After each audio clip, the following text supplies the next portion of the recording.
Ladies and gentlemen, I'm AirsoftAl, and you're reading the title correctly. This is another lore video.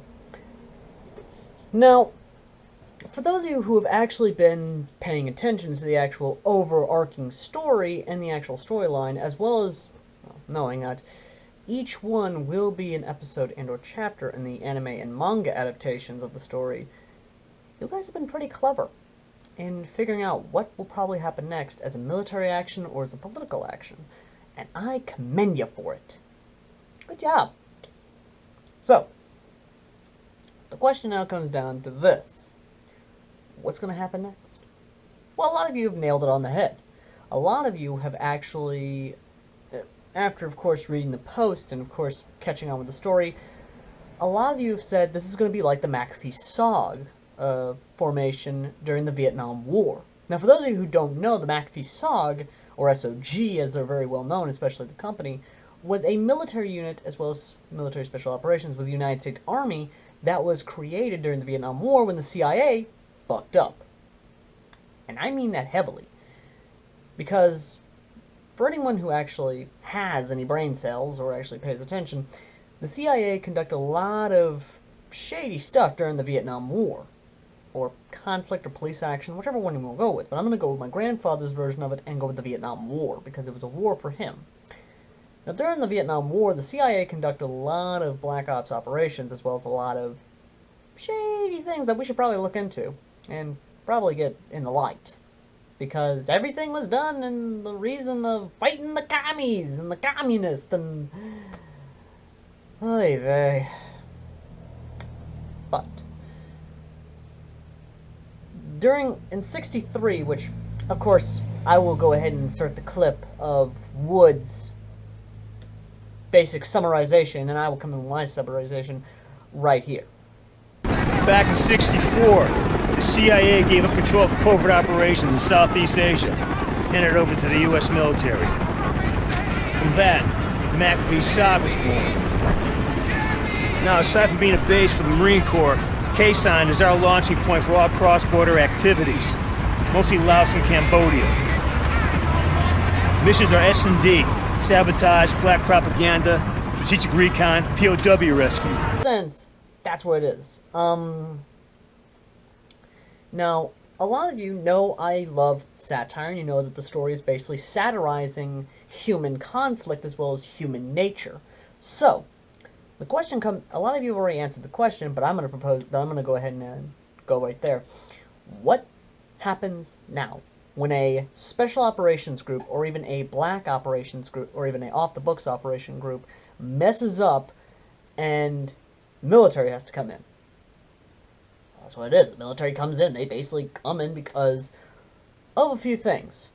But I'm going to go ahead and just say this now. McAfee SOG. The CIA basically came to the United States Army because U.S. Army. To basically clean up their mess. And this is what's happening now. Basically, the main military force of the Otaku Nation is coming in to basically clean up the mess that the Special Operations had done. In a literal sense, we're seeing a McAfee SOG situation in the story, where the military, a main military force, is coming in, taking over all special operations, all search and rescue, everything.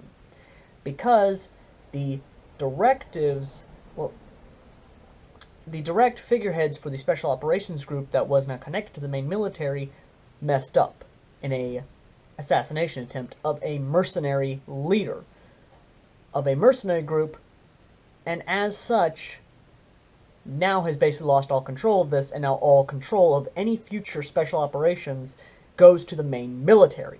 Kind of like Navy SEALs, Green Berets, Rangers, McAfee SOG, many other ones. Oh, and Force Recon as well. Don't worry, Marines, I got you. I got you back. Oh, and AFSOC, of course. So now comes the story of what's going on now. What's going on now is that now the main military is sending in everything they got.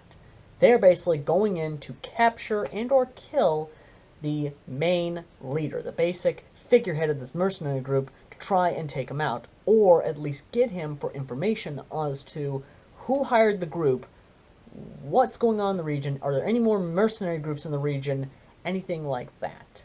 In a literal sense, if you look at it from a strategic point of view, because the area it's in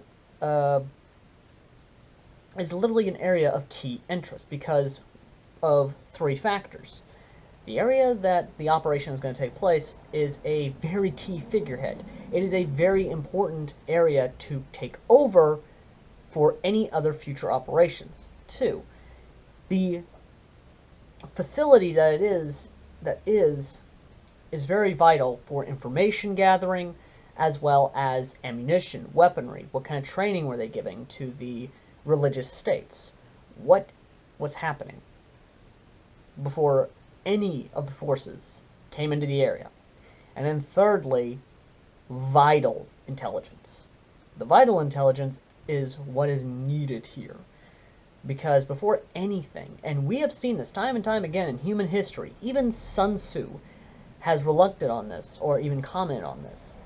Before any military can continue a conflict or a campaign, intelligence must be gathered on the enemy. For if one knows the enemy better than oneself, then victories will come easy. In a literal sense, in a basic, summarized sense,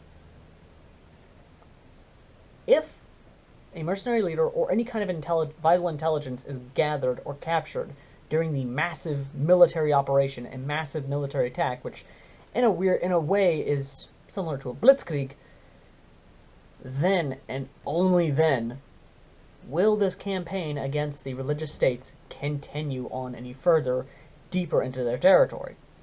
Because beforehand, and I am going to catch you guys up on summarizing what has happened prior to this, the only thing that the main factions, such as the Council Coalition and the Otaku Nation, knew of the religious states were that technologically wise, they were that of the 20s to the 50s, technologically speaking.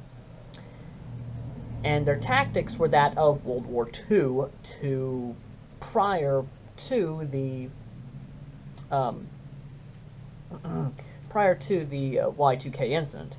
So in a literal sense, their tactics are a mixture of modern-day tactics with World War II tactics, or tactics that we had developed during the Vietnam War. So in a literal sense, they were fighting a inferior faction. They were fighting a technologically inferior faction, and were fighting a outdated faction that relied on outdated materials and tactics. However, upon discovering this mercenary group, and discovering that this mercenary group was training the military forces that were stationed on the Western Front, which is my faction, which is my side of the conflict, by the way, they find out this raises new questions, which any conflict, just like, and I'm going to raise another example. During World War II, we had no idea what the Germans had developed. We had no idea what kind of technological advances Germany had.